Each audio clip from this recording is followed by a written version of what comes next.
Sir ఇప్పుడు ఎందుకు తోసేస్తున్నారు అంటే చెప్పండి సార్. ఇప్పుడు నా బ్యాగ్ తోసేస్తాను అంటున్నారు, ఇప్పుడు నా సామాన్లు తోసేస్తాను అంటున్నారు. ఇప్పుడు అంటున్నాం ఆవేశం ఎందుకు?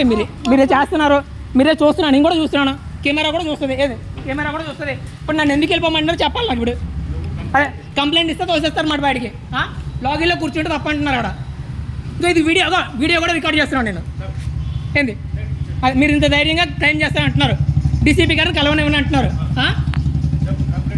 ఇవ్వండి, డీసీపీ సార్ కంప్లైంట్ చేయమంటున్నారు. కంప్లైంట్ ఇస్తే లాగిన్లో ఉండొద్దు అంటున్నారు, లాగిన్లో కూర్చోకూడదు అంటున్నారు. ఇంత ధైర్యంగా క్రైములు చేస్తున్నారంటే మరి ఇంకేమనుకోవాలి నాకు అర్థం కావట్లేదు.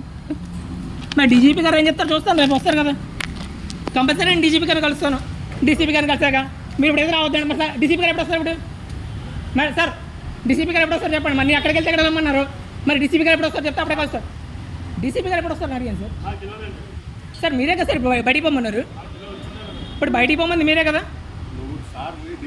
అదే సార్ ఇప్పుడు మీరే కదా పొమ్మన్నాడు బయటికి.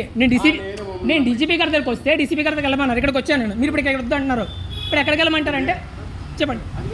మరి అదే కదా సార్ డీసీపీ గారు ఎప్పుడు వస్తారని అడిగాను నేను. లేదా మేడం గారు వస్తున్నా మాట్లాడదామని.